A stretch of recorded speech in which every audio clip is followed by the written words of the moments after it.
اللهم انفعنا بما علمتنا وعلمنا ما ينفعنا وزدنا علما وبارك لنا في علمنا وارزقنا الإخلاص في القول والعمل كاملا وعلما نافعا لا ينسى وتوفيقا دائما وصحة ويقينا وعافية اللهم صيبا نافعا اللهم صيبا نافعا اللهم صيبا نافعا آمين يا رب العالمين. Alhamdulillah kaum muslimin rahimakumullah.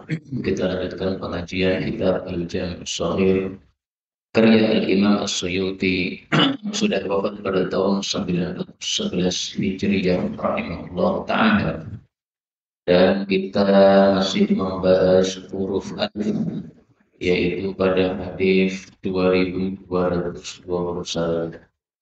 فقال المؤلف رحمه الله تعالى ونفعنا به وبعلومه في الدارين آمين. قال رسول الله صلى الله عليه وسلم Inna ummati sesungguhnya umatku yaitu umat Islam lan tajtami'a tidak akan kumpul ala dhalalatin di atas kesesatan. Wa idza ra'aitum maka jika kalian melihat ikhtilafan perselisihan pendapat fa'alaikum maka lazimilah bisawadil a'zam dengan jamaah yang terbesar. Hadis riwayat Ibnu Majah disahihkan oleh Suyuti dan Albani. Hadis ini menunjukkan dua hal. Yang pertama bahwasanya umat Islam dijaga oleh Allah dari bersepakat di atas kesesatan, tidak mungkin. Karena itu para ulama mengatakan sepakat para ulama menunjukkan bahwa hasil sepakatnya itu pasti benar. Misalnya, sepakat para ulama bahwasanya sholat 5 waktu adalah wajib dalam kondisi apapun juga. Berarti itulah yang benar. Adapun ada orang mengatakan salat 5 waktu tidak wajib. Kenapa? Kondisi kita adalah seperti kondisi di Mekah. Kondisi kita belum seperti ketika Nabi di Madinah. Maka kewajiban kita sholat 2 kali saja. Ini pendapat pasti salah. Kenapa salah? Karena bertentangan dengan kesepakatan para ulama. Karena itu, selain kita perlu mempelajari Quran, mempelajari hadis Nabi, juga perlu mempelajari kesepakatan para ulama. Karena kesepakatan para ulama itu seperti Quran, tidak ada salah. Kesepakatan para ulama itu seperti hadis Nabi, tidak mungkin salah. Yang mengatakan tidak mungkin salah adalah Nabi. Nabi mengatakan umatku tidak akan kumpul di atas kesesatan. Yang kedua, Nabi berpesan di sini, kalau kita melihat perselisihan pendapat, maka disuruh bergabung bersama kelompok yang terbesar. Siapa yang maksud kelompok terbesar? Maksudnya adalah mayoritas umat Islam. Dan yang dimaksud adalah Ahlus Sunnah wal Jamaah. Dan ini sesuai fakta. Ahlus Sunnah wal Jamaah itulah kelompok terbesar umat Islam. Coba bandingkan mana lebih banyak Ahlus Sunnah atau orang-orang Syiah. Mana lebih banyak Ahlus Sunnah atau orang Khawarij. Mana lebih banyak Ahlus Sunnah atau orang Mu'tazilah. Semua firqah-firqah sesat itu kecil-kecil dibandingkan dengan mayoritas ulama Ahlus Sunnah wal Jamaah. Mungkin di Iran orang-orang Syiah lebih besar. Oke. Bahkan hari ini saya mendengar berita seorang ulama Sunni di Iran dibunuh. Paling-paling yaitu adalah yang membunuh yang tidak sependapat. Orang Syiah maupun orang-orang kafir yang ada di sana. Maka kita disuruh melazimi Ahlus Sunnah wal Jamaah. Dan kita sudah diberi hidayah oleh Allah masuk Islam. Adalah hidayahnya disempurnakan, yaitu melazimi Ahlus Sunnah wal Jamaah. Sebagaimana pesan Nabi, fa'alaikum bis-shawatil a'zam. Nah, Ahlus Sunnah sekarang ini faktanya terbagi 3 kelompok. Yang pertama adalah Hanabilah, pengikut Imam Ahmad bin Hanbal. Yang kedua adalah kelompok Asy'ariyah, orang yang akidahnya akidah Asy'ariyah, seperti Habib Rizik dan sebagainya, orang-orang Syafi'iyah, rata-rata Asy'ariyah. Yang ketiga adalah orang-orang Maturidiyah. Tiga kelompok ini semuanya mengaku sebagai Ahlussunnah wal Jamaah dan konsep-konsep asalnya sama sehingga ketiga-tiganya adalah Ahlussunnah wal Jamaah. Hanya saja ada sedikit kesalahan pada Asy'ariyah, ada sedikit kesalahan pada Hanabilah, ada sedikit kesalahan pada Maturidiyah. Nah, kita ikuti yang benarnya saja. Misalnya mentakwil sifat-sifat Allah itu satu kesalahan bagi Arya, jangan diikuti. Itu tidak sesuai para sahabat Nabi. Para sahabat Nabi tidak pernah mentakwil sifat-sifat Allah. Sifat Allah diterima apa adanya. Nabi mengatakan Allah turun ke langit dunia. Ya sudah, terimalah Allah turun ke langit dunia. Adapun bagaimananya jangan ditanyakan. Kita tidak orang ilmu. Nabi mengatakan besok pada hari kiamat Allah akan datang. Besok pada hari kiamat Allah akan datang. Itu sudah dikatakan apa saja Allah datang. Kalau orang-orang Asy'ari minta yang dimaksud itu rahmatnya Allah yang datang. Yang dimaksud itu yang turun adalah rahmatnya Allah. Enggak tuh ditakwil begitu. Itu satu kesalahan karena apa? Tidak sesuai dengan sikap para sahabat-sahabat Nabi Sallallahu Alaihi Wasallam dalam menerima sifat-sifat Allah Subhanahu wa Ta'ala. Baik, kita lanjutkan 222. Inna amra hadhil ummah. Sesungguhnya urusan umat Islam ini la yasadu qariban, tidak henti-hentinya baik. Qariban itu dari kata-kata qarib, dekat kepada kebenaran, dekat kepada kebaikan. Ya, maka mudahnya dikatakan baik gitu saja. Hatta sehingga yatakallamu, mereka bicara fil wildan, dalam masalah anak-anak, wal qadar, dan dalam masalah takdir. Hadis ini disahihkan oleh Al-Albani. Maksudnya di sini adalah supaya kita umat Islam ini senantiasa berada dalam kebaikan, dalam kebenaran, maka dua hal ini tidak usah dibicarakan. Karena dua hal ini rahasianya Al-Wildan, anak-anak ini maksudnya adalah anak-anak orang-orang kafir. Jadi ada orang kafir punya anak, anaknya mati ketika masih kecil. Nasib mereka besok di mana? Di surga atau di neraka? Udah, itulah hasilnya, nggak usah dibicarakan. Tapi memang kita temukan dalil dari sabda Nabi Shallallahu Alaihi Wasallam bahwasanya anak-anak orang-orang kafir ini karena matinya masih anak-anak, maka mereka akan berada di dalam surga. Al-Fal musyrikin, anak-anaknya orang-orang musyrik, fadil ahli jannah, adalah pelayan-pelayan penghuni surga. Hadis riwayat Tabarani sahih. Jadi kita bolehnya ngomong sesuai yang disampaikan Nabi saja. Selepas itu nggak boleh. Oh, anak-anak di surga besok berada di surga paling atas atau tengah atau bawah. Nggak ngerti kok ngomong begitu. Nggak usah diomongkan, sudah. Itu rahasianya Allah. Pokoknya Nabi mengatakan mereka menjadi pelayan penghuni surga, titik. Sudah, kita ngomong seperti yang disampaikan Nabi, jangan ditambah-tambah. Takdir ini rahasianya Allah.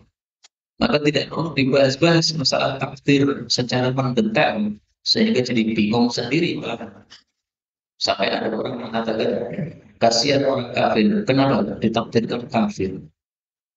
Berarti kan Allah zalim karena ditakdirkan kafir. Nah, ini perkataan salah kayak gitu. Gara-gara membahas sesuatu yang menjadi rahasia. Maka para ulama mengatakan al-qadar sirrullah. Takdir itu rahasia Allah. Gak usah dibahas, rahasia yang dibahas. Cukup kita meyakini Allah itu menetapkan takdir, selesai. Ada takdir baik, ada takdir buruk. Kita terima apa adanya. Kewajiban kita hanyalah mentaati Allah, titik, bukan membahas takdir. Maka orang-orang yang suka membahas takdir secara mendetail sampai bingung sendiri itu adalah orang-orang yang jelek, sebagaimana sabda Nabi, "Ukhirul kalam fil qadar."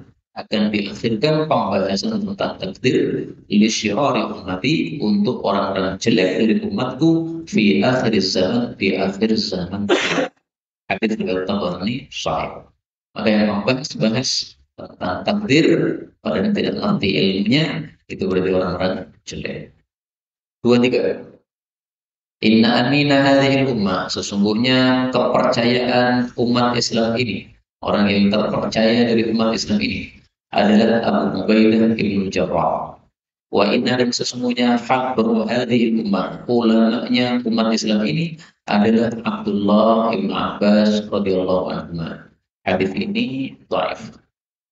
Tetapi bagian pertamanya sahih. Bahwasanya Abu Ubaidah adalah orang yang terpercaya dari umat Islam.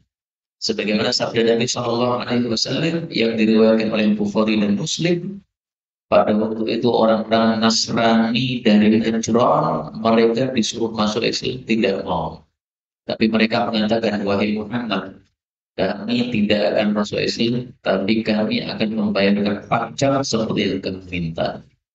Tapi tolong yang dikirim kepada kami di daerah Najran untuk mengurusi wilayah sana, kirimlah orang yang paling terpercaya dari sahabat-sahabatmu ini. Maka Rasulullah mengatakan, baik, akan saya kirim seorang yang terpercaya, yang betul-betul terpercaya. Maka para sahabat Nabi pada nongol semuanya. Pengen ditunjuk Nabi, ya. Sayyidina Umar misalnya nongol gini, nah, supaya Nabi lihat, wah ini Sayyidina Umar nongol, supaya ditunjuk. Tapi ternyata Nabi mengatakan Abu Ubaidah inilah orang yang terpercaya dari umat Islam ini. Dan Abu Ubaidah ini termasuk dari 10 sahabat Nabi yang dijamin masuk surga. Mudah-mudahan kita semuanya juga masuk surga tanpa hisab dan adab. Amin ya rabbal alamin.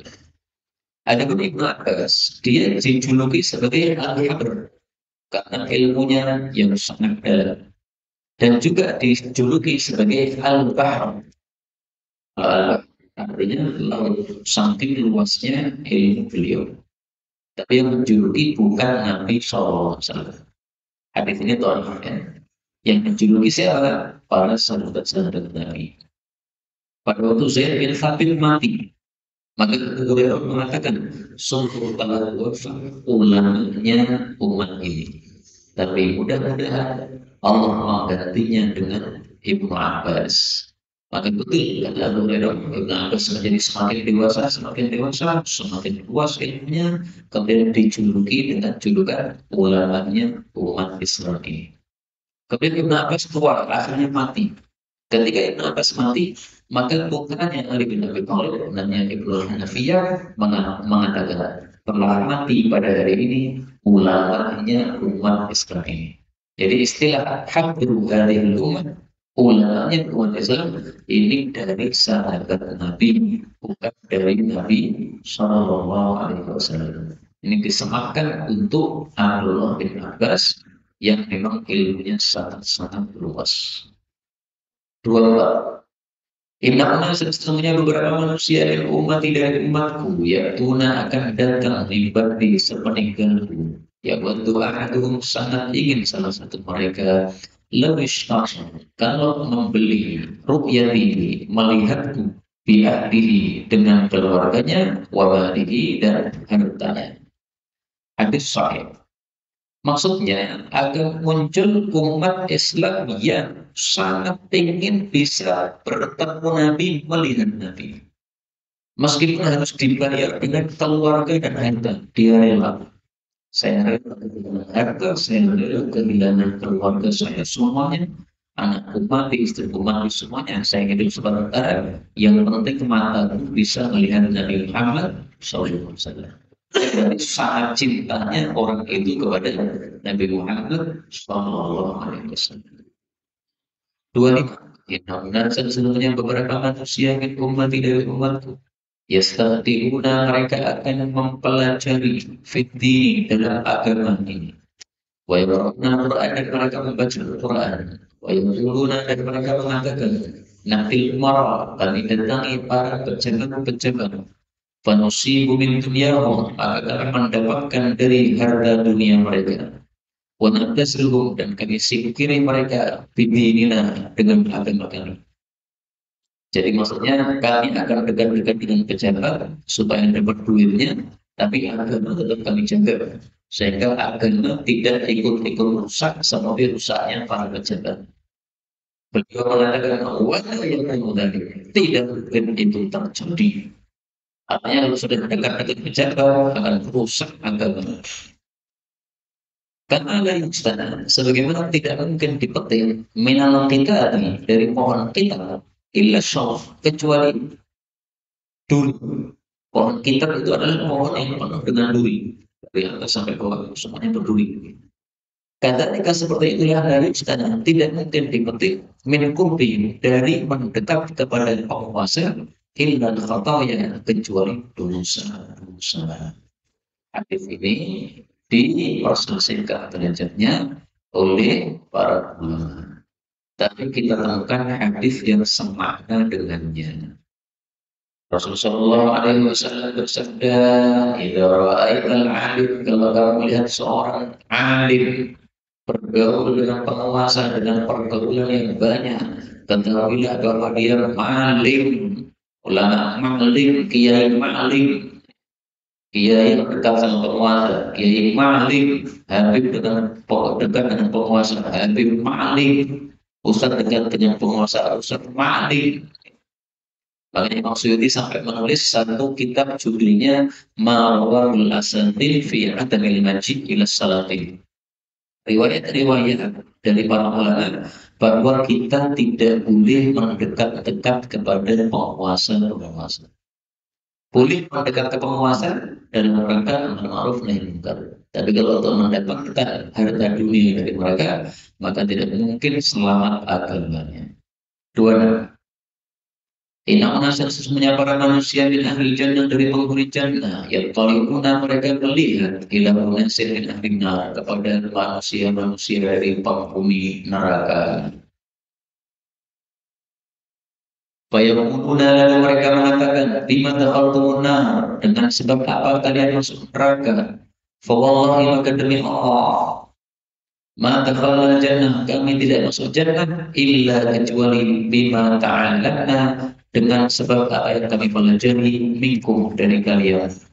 Fayaqulun, maka mereka menjawab, inna kunna naqul, kami dulu hanya ngomong wa naf'al, tapi tidak melakukan. Hadis ini dhaif, tetapi maknanya sahih, bahwa orang yang bisa amar ma'ruf nahi munkar saja tapi malah melanggar sendiri, itu nanti dimasukkan ke dalam neraka. Bahkan Rasulullah SAW menyebutkan dalam satu hadis yang sahih, mereka orang-orang yang termasuk pertama kali disiksa di neraka. Atau dalam hadis yang lain adalah usus-usus mereka itu brodol sampai kemudian muter-muter di neraka sambil usus-ususnya brodol begitu. Maka para ulama mengatakan, wa alimun bi ilmihi lam ya'mal mu'adzabun min qabli ubadil wathan, wa alimun bi ilmihi lam ya'mal, seorang alim tidak mengamalkan ilmunya, mu'adzabun min qabli ubadil wathan, dia akan disiksa sebelum para penyembah berhala. Na'udzubillahi min syarri dzalik. Dan ayat ini sesuai dengan kalimat Allah dalam Al-Quran. Kabura maqtan indallahi an taqulu ma la taf'alun. Besar murka Allah kepada orang-orang yang mengatakan sesuatu yang mereka tidak lakukan. Kalau kalian itu mengatakan sesuatu yang kalian tidak lakukan. Jadi tidak boleh hanya ngomong doang, tapi harus berusaha melakukan. 27. Inna anwa'al bir, sesungguhnya macam-macam amalan kebaikan itu adalah nisful ibadah, separuh ibadah. Wan nisful akhar, adalah separuhnya yang lain adalah doa, berdoa kepada Allah Subhanahu wa Ta'ala. Maksudnya amalan kebaikan itu macam-macam. Tapi ternyata semua amalan kebaikan itu separuh. Separuhnya adalah doa. Berarti doa itu amalan yang sangat utama sekali. Tapi sayangnya hadisnya dhaif. Tapi meskipun hadisnya dhaif, kita temukan hadis Nabi Shallallahu Alaihi Wasallam yang mengatakan afdalul ibadati ad-du'a ad-du'a.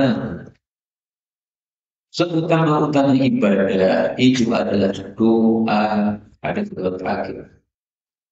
Jadi ternyata ibadah paling utama itu gampang, Pak. Doa itu gampang. Semua orang bisa melakukan. Kalau sholat tidak semua orang bisa melakukan. Jam 3 malam bangun pasti tidur. Nah, jadi nggak bisa melakukan. Kalau doa, siapa nggak bisa doa? Kita bangun jam 2 malas sholat. Tapi kalau cuma mengatakan doa bisa. Masih tetap tidur tapi katakan Allahumma atina fid dunya hasanah wa fil akhirati hasanah wa qina adzabannar. Pokok melek. Nanti jam 3 bangun, wah masih jam 3. Angkat tangan lagi. Allahumma inni as'aluka al-khaira kullah wa a'udzubika minasyarri kulli. Pokok melek. Dasar lemes. Bang ini kan dari jam 4 nih. Tapi kan lumayan sudah berdoa itu daripada yang tidak berdoa sama sekali. Karena itu mungkin ibadah paling utama adalah saat gempa doa, maka perbanyaklah doa, terutama ketika ngelilir. Jadi tolong kalau ngelilir itu dibiasakan langsung doa. Nih. Ngelilir langsung apa? Doa. Nih. Mau tidur lagi silahkan. Memang belum waktunya bangun, tapi doa. Doa lah. Inna ahlal jannah sesungguhnya penghuni jannah yakuluna fiha makan di dalam jannah wa yashrabun dan minum wa la yanfulun tidak menunda wa la yamulun tidak kencing wa la yatawatun tidak beol wa la yatanakhatun tidak berdarah walakin akan tapi ta'am makanan mereka zalika itu jusyakun wa rishkun menjadi dua menjadi jusyak gelegek apa gelegek sandal wadishur dan menjadi keringat. Garis meski seperti keringat minyak wangi musik yaitu minyak wangi yang paling wangi. Yulhamuna tasbih mereka diilhami tasbih wan tahmid dan tahmid karena ilhamuna antumun nafas sebagaimana kalian diilhami bernafas. Hadis riwayat Muslim sahih. Dan semua kita termasuk orang ini. Amin ya rabbal alamin. Jadi kalau di dunia minum menyebabkan kencing, menyebabkan meludah, makan menyebabkan darah, menyebabkan berak. Tapi di surga tidak ada itu semuanya. Makanya Allah mengatakan aswajud mutahhar, istri-istri yang disucikan. Disucikan dari apa? Dari semua kotoran. Kencing, ludah, apapun itu kotoran semua. Dan terus makanannya jadi apa? Jadi apa? Sendawa dan dari dan menjadi keringat. Makanannya jadi sendawa, minumannya jadi keringat. Kemudian hadis ini menunjukkan fadilahnya bacaan subhanallah wa bihamdihi. Karena dalam surga penghuni jannah itu diilhami oleh Allah untuk mengucapkan terus-menerus subhanallah bihamdihi subhanallah bihamdihi subhanallah bihamdihi. Sebagaimana kita di dunia terus-menerus bernafas. Ini kan nafasnya kan kita nggak perlu mikir ya, berjalan terus. Nah, tasbih tahmid di surga juga begitu, berjalan terus. Maka mari kita perbanyak minimal setiap hari kita membaca subhanallah bihamdi 100 kali. Kalau bisa maka 100, sore 100 lebih utama. Bisa hanya 100 pagi ini sudah cukup sebagaimana dalam hadis yang sahih. 29. Inna ahlal jannah sesungguhnya penghuni jannah la yatara'una sungguh mereka melihat ahlal ghuraf penghuni kamar-kamar yang tinggi fil jannah di dalam surga yaitu yang atasnya. Karena tara'una sebagaimana kalian melihat al-kawakib bintang-bintang fis sama di langit-langit. Hadis ini muttafaqun alaih menunjukkan dua hal. Pertama bahwasanya surga itu bertingkat-tingkat. Semakin tinggi semakin utama. Mudah-mudahan kita mendapatkan surga yang tinggi. Amin ya rabbal alamin. Yang kedua, bahwasanya surga itu sangat-sangat luas sekali. Sehingga antara satu derajat dengan derajat yang atasnya itu seperti kita melihat bintang-bintang. Bintang kan kelihatan kecil, padahal besar. Kenapa? Saking jauhnya. Nah, surga itu saking luasnya sampai seperti itu. Jadi nggak ada ceritanya surga yang penuh sehingga besar-besar. 30. Inna ahlal jannah sesungguhnya penghuni jannah la yatara'una sungguh melihat ahlal ghuraf penghuni-penghuni kamar-kamar tinggi min fawqihim di atas mereka Karena tarawunal kawkab ad-durri, sebagaimana kalian melihat bintang-bintang yang cemerlang al-ghabir fil ufuk, yang tersisa di ufuk minal masyriq wal maghrib, baik di timur maupun di barat. Yang tersisa maksudnya yang masih kelihatan pada saat fajar. Biasanya kalau fajar datang kan bintang-bintang hilang. Nah, ini ada satu bintang yang masih cemerlang. Letih tafadul itu karena bertingkat-tingkatnya mabainuhum antara penghuni-penghuni surga. Nah, tingkatan-tingkatan penghuni surga ini berdasarkan apa? Disebutkan dalam Al-Quran jawabannya. Wa likullin darajatun mimma amilu. Surat Al-An'am 32 masih ini. Hah? Oh, jangan mengganggu wahai orang-orang. Wah, pengajian diganggu orang-orang nih. Inna lillahi wa inna ilaihi raji'un. Baik, kita ulangi. Allah mengatakan pada surat Al-An'am ayat 132, masing-masing orang mendapatkan derajat di dalam surga sesuai amal-amal masing-masing. Maka siapa yang ingin derajatnya tinggi adalah amalnya semangat, sholat jamaah, jangan telat-telat terus nih. Kalau telat nggak apa-apa, tapi kalau telat terus ini kurang bagus. 31. Inna ahlan derajat, sesungguhnya penghuni derajat-derajat al-ula yang tinggi, la yarahum, sungguh melihat mereka, man huwa asfal minhum, orang yang di bawah mereka. Karena tahu dan kaukab, sebagaimana kalian melihat bintang al-taliq fi ufqi sama yang muncul di ufuknya langit, ufuk kaki langit.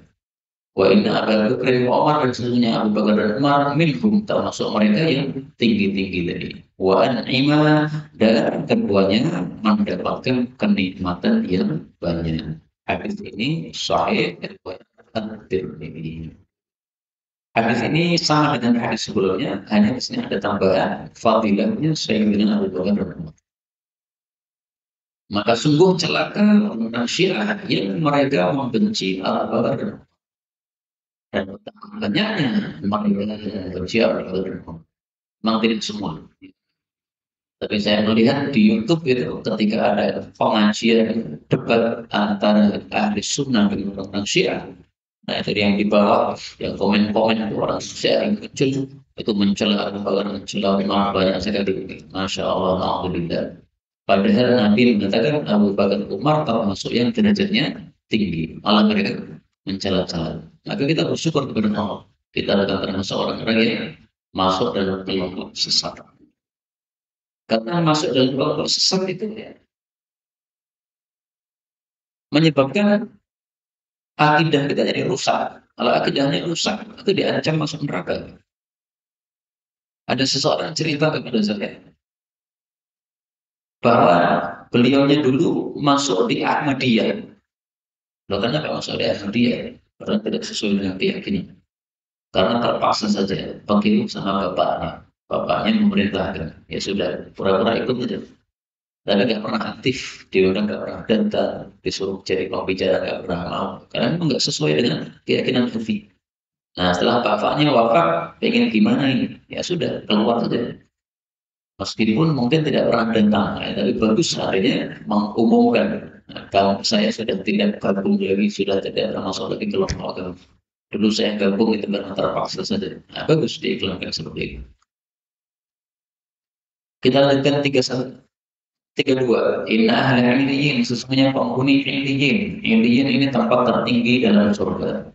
La yusrifu ahadahum, sungguh melihat salah satu mereka al jannah, kepada surga. Fayudhi wajhuhu, maka menyinarilah wajahnya li ahli jannah, kepada penghuni surga. Karena yudhiul qamar, sebagaimana menyinarinya sinar matahari, sinar bulan Lailatul Qadar pada malam purnama, li ahli dunia, untuk penghuni dunia. Wa inna Abu Bakar wa Umar minhum, Abu Bakar Umar termasuk mereka. Wa an'imah, dan keduanya mendapatkan kenikmatan yang sempurna. Hadis ini sama dengan hadis sebelumnya. Tiga. In ahli jannah, sesungguhnya penghuni-penghuni jannah, yatazawarun, mereka saling berziarah ala najaib, di atas najibah. Najibah itu onta-onta yang eh, biasanya digunakan untuk lomba. Jadi unta-unta yang pilihan, yang larinya kencang, itu disebut sebagai apa? Najibah. Maka ada seorang wanita suka memberi nama anaknya Najibah.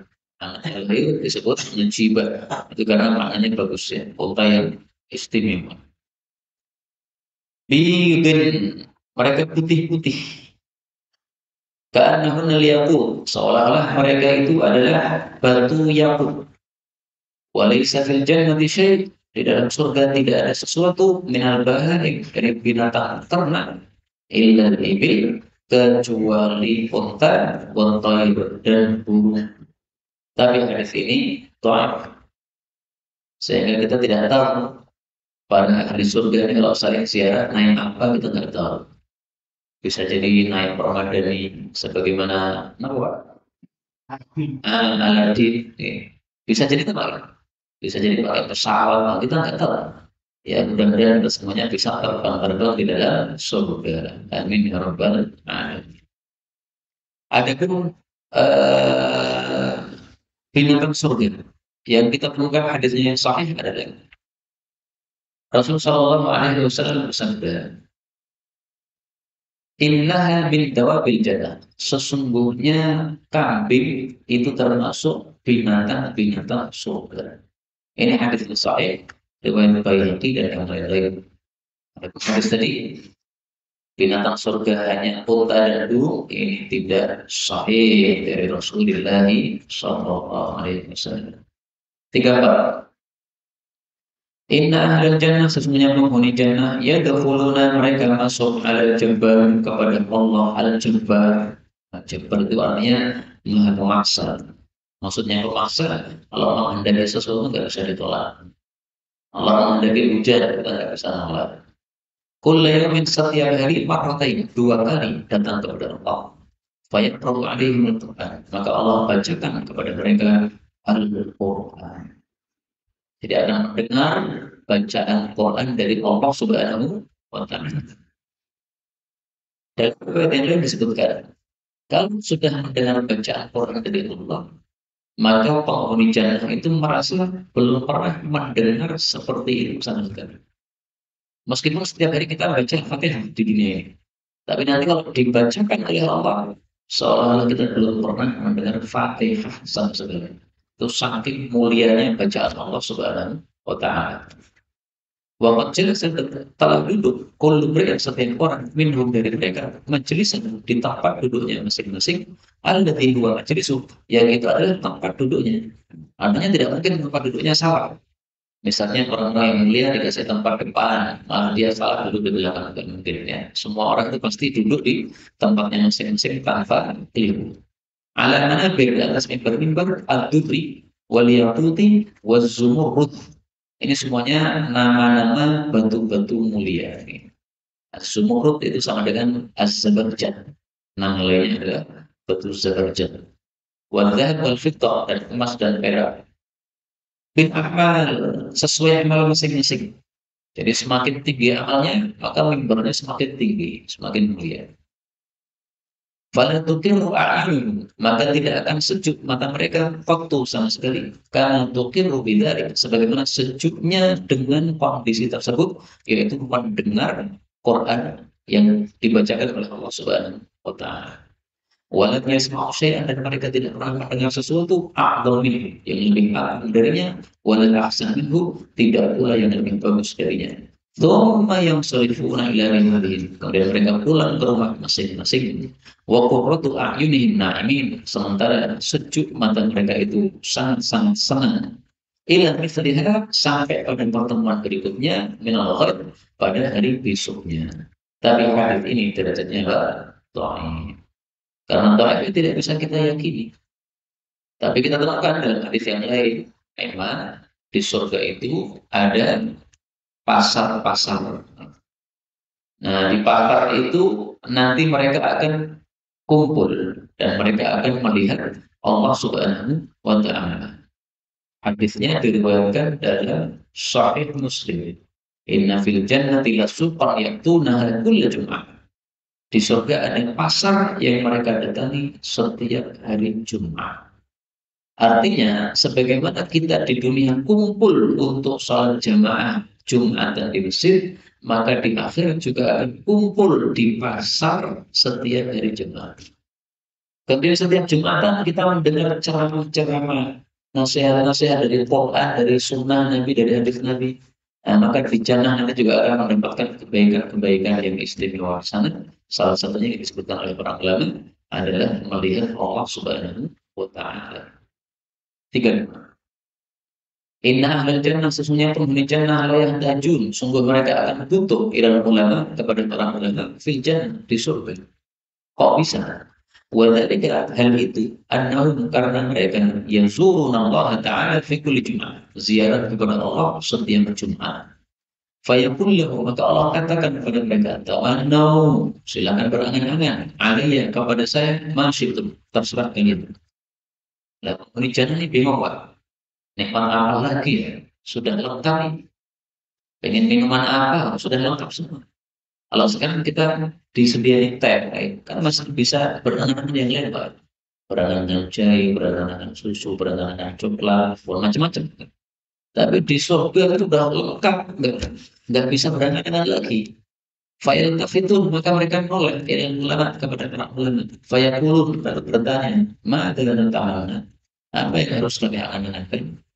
Faqul, maka ulama mengatakan tamannau alaihi, berangan-anganlah kepada Allah, kata ini dan ini. Fahum yahtajuna ilaihim, maka mereka butuh kepada ulama fil jannah, di surga, kama yahtajuna ilaihim fid dunya, sebagaimana mereka butuh kepada ulama di dunia. Tapi hadis ini derajatnya juga dhaif. Tapi kita temukan memang para ulama itu derajatnya jauh lebih tinggi daripada yang bukan ulama. Allah Subhanahu wa taala menyebutkannya di dalam surat Al-Mujadilah.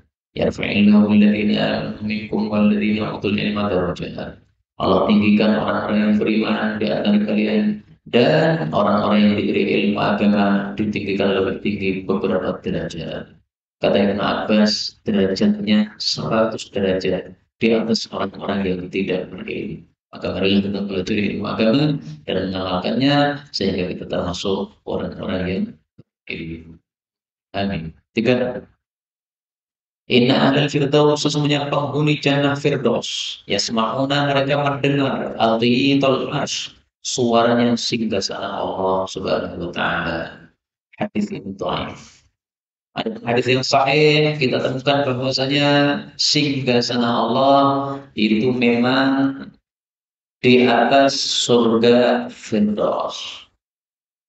Rasulullah mengatakan sesungguhnya di dalam surga ada 100 derajat, dan yang paling tinggi adalah surga Firdaus. Wa fawqahu, dan di atas surga Firdaus Arsyur Rahman, adalah singgasananya Allah Subhanahu wa taala. Hadis riwayat Bukhari. Jadi kalau kita hidup di dunia, atas kita itu kan langit. Nanti kita di akhirat masuk surga, atap kita itu adalah apa? Singgasananya Allah Subhanahu wa taala. Jadi sebagaimana di dunia kita beratap langit, maka kita di akhirat beratapkan singgasana Allah. Berarti semakin tinggi derajatnya dalam surga, semakin dekat dengan singgasana Allah Subhanahu wa taala. 37. Inna ahlal baiti, sesungguhnya penghuni suatu rumah, ya tatabi'una finnar, mereka bertubi-tubi masuk ke dalam neraka, hatta la yabqa minhum, sehingga tidak tersisa dari mereka hurrun wala 'abdun wala aman, baik yang merdeka maupun budak laki-lakinya maupun budak perempuan, semuanya masuk neraka. Wa inna ahlal bait, dan sesungguhnya penghuni suatu rumah, ya tatabi'una fil jannah, mereka bertubi-tubi masuk surga, hatta la yabqa minhum hurrun wala 'abdun wala aman, sampai tak tersisa yang merdekanya maupun budak laki-lakinya maupun budak perempuannya, semuanya masuk surga. Hadis ini dhaif.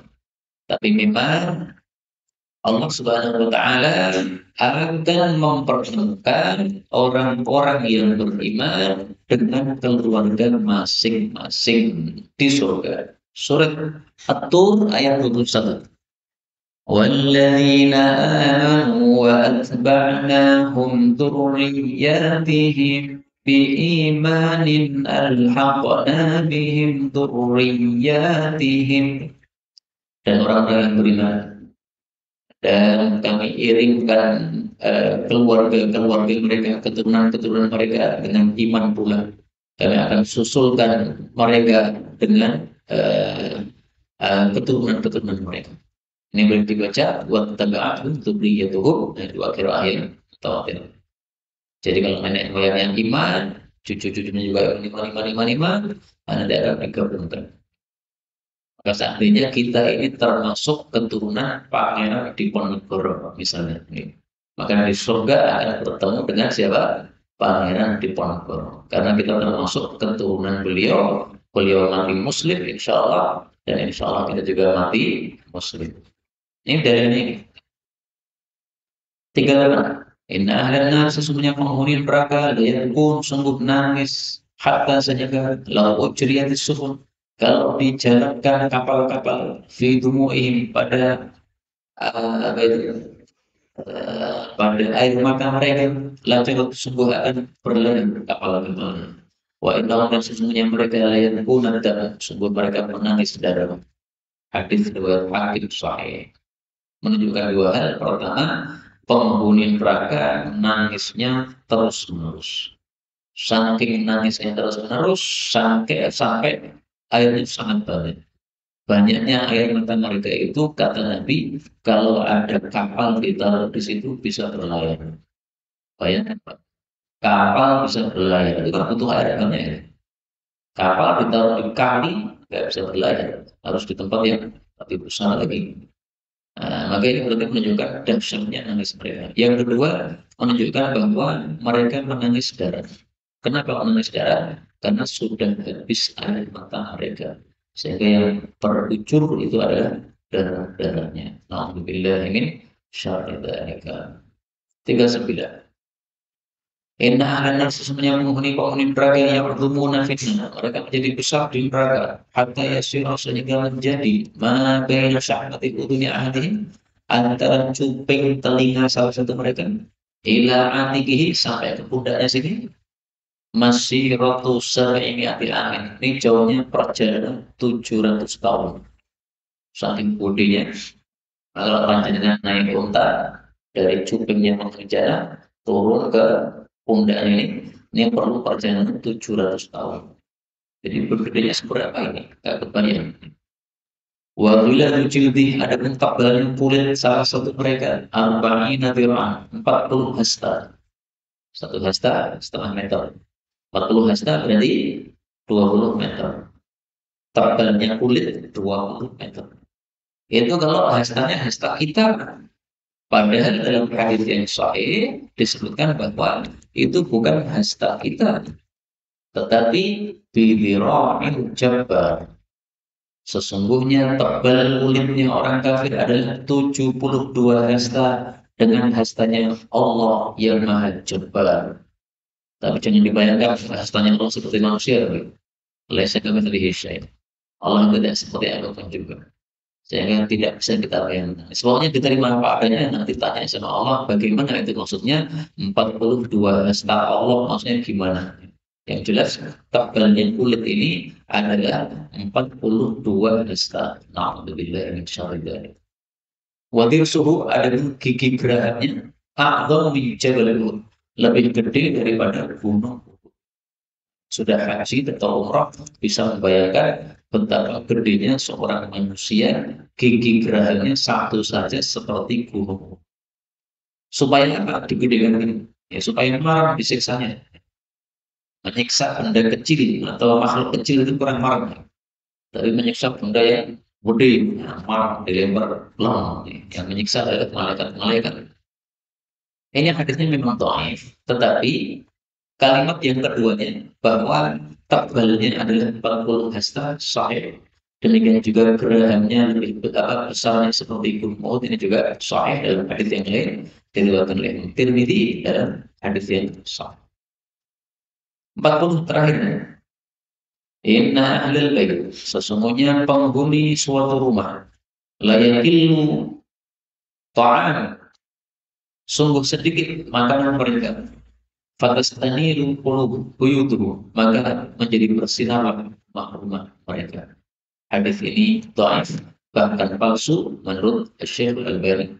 Maksud hadis ini adalah dihasut kita untuk tidak banyak makan. Maka kalau tidak banyak makan, rumah-rumah kita akan bersih. Maksudnya gimana? Tidak banyak makan, rumahnya bersih. Maksudnya orang yang tidak banyak kenyang, maka dia akan bisa ibadah. Sehingga dengan sebab ibadah yang dilakukan di rumah tadi, rumahnya jadi bersih. Tapi kalau tidak banyak makan terus tidak ibadah ya sama saja. Tapi kalau banyak makan, akhirnya kenyang terus, ngantuk terus, 24 jam dikutuk gara-gara terlalu kenyang. Nah itu rumahnya tidak ada sinarnya karena kurang ibadah padanya. Karena itu Abu Hurairah mengatakan, Inna baita sesungguhnya rumah menjadi luas bagi penghuninya, didatangi para malaikat, disingkiri para setan, kebaikannya menjadi banyak kalau dibaca padanya Al-Quran. Sebaliknya, kalau tidak dibaca Quran padanya, maka rumahnya terasa sempit, disingkiri setan, disingkiri malaikat, didatangi setan, kebaikannya juga sedikit, gara-gara tidak dibacakan Quran padanya. Karena itu, tolong setiap hari buka Al-Quran. Setiap hari kita perlu makan untuk rohani kita, baca. Kita makan nasi untuk jasmani kita. Wallahu a'lam bishawab. Walhamdulillahi rabbil alamin.